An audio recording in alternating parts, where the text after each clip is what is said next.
E aí, pessoal, tudo bem? Hoje eu quero te contar uma história que os livros de história raramente contam com os detalhes que ela merece. Uma história sobre um país que existiu dentro do Brasil muito antes da independência. Um país nascido da coragem e do desejo de liberdade. Vamos falar sobre o Quilombo dos Palmares, mas de um jeito que você nunca viu. Esqueça a ideia de que Palmares era apenas um acampamento de fugitivos.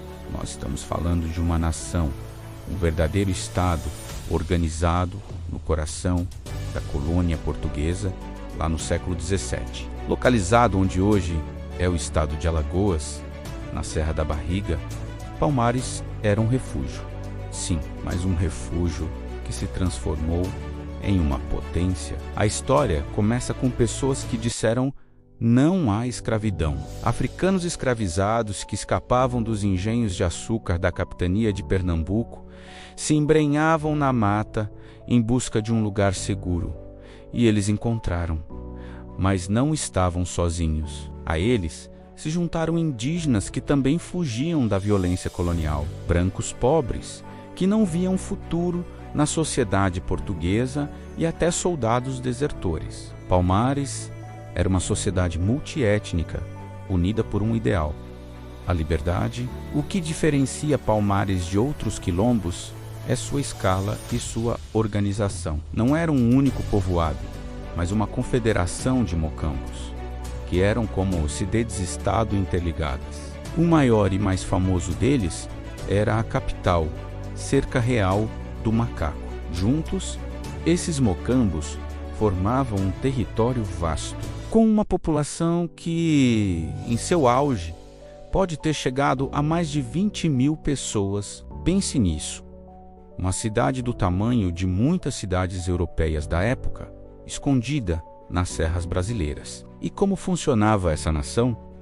Palmares tinha um sistema político complexo. Havia um rei, ou um chefe supremo, que governava com o auxílio de um conselho de líderes dos outros mocambos. O primeiro grande líder que conhecemos foi Ganga Zumba. Ele era um estrategista, um diplomata. Ganga Zumba chegou a negociar um tratado de paz com o governo português. Um acordo que, embora polêmico, mostra o nível de reconhecimento que Palmares havia alcançado. Era uma negociação de igual para igual, de estado para estado. Depois de Ganga Zumba, surge a figura mais icônica dessa história: Zumbi, sobrinho de Ganga Zumba. Zumbi não aceitou o acordo de paz com os portugueses, pois o tratado previa a liberdade apenas para os nascidos em Palmares, exigindo a devolução dos outros. Para Zumbi, a liberdade não era negociável. Ou era para todos, ou não era para ninguém. Ele assume a liderança e intensifica a resistência, transformando Palmares em uma fortaleza ainda mais impenetrável. A economia de Palmares era outro ponto impressionante. Eles desenvolveram uma agricultura diversificada e autossuficiente. Plantavam milho, feijão, mandioca, batata doce, tudo em um sistema de cultivo que respeitava a floresta. O excedente dessa produção não era desperdiçado. Palmares mantinha relações comerciais com vilas e fazendas vizinhas. Sim, você ouviu direito. Eles vendiam produtos agrícolas e artesanato para colonos portugueses, em uma relação complexa que misturava conflito e cooperação.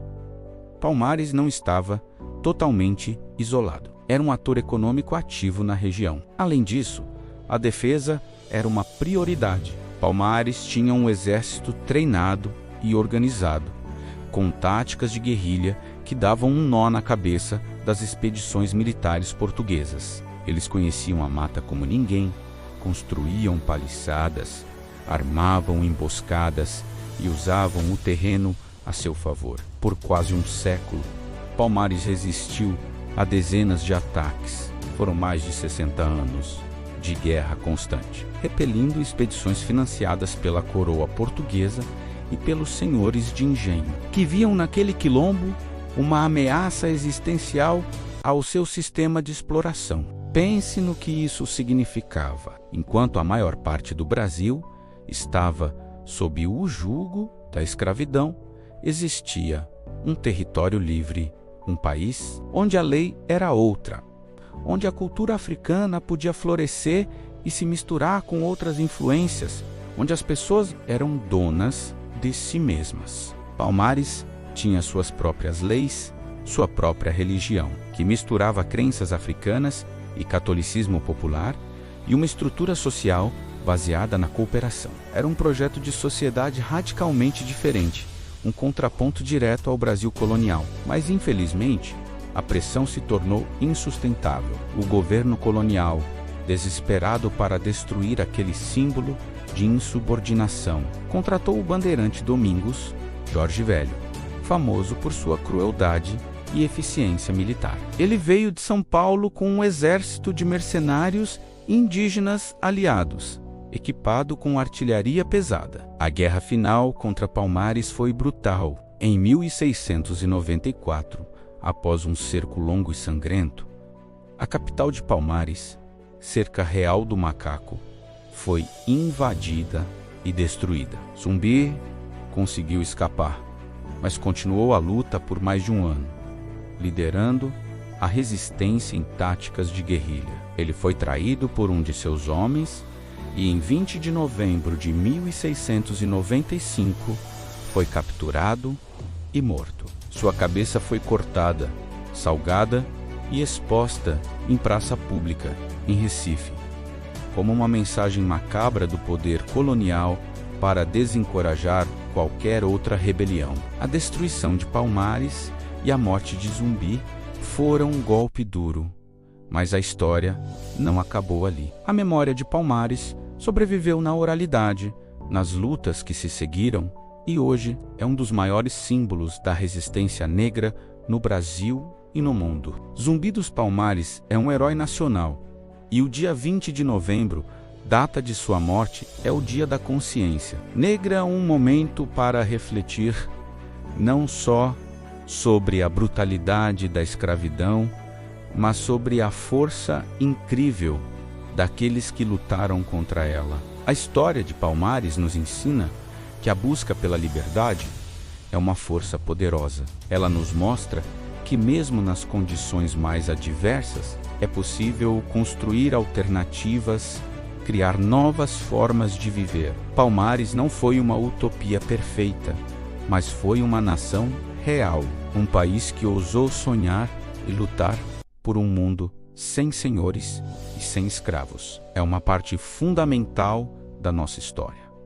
Uma prova de que a resistência sempre existiu. Uma história que foi apagada por muito tempo, mas que nunca será esquecida. Obrigado por assistir até aqui. Se você gostou de conhecer essa história por um outro ângulo, não se esqueça de deixar o seu like, se inscrever no canal e ativar o sininho para não perder os próximos vídeos. E comente aqui embaixo.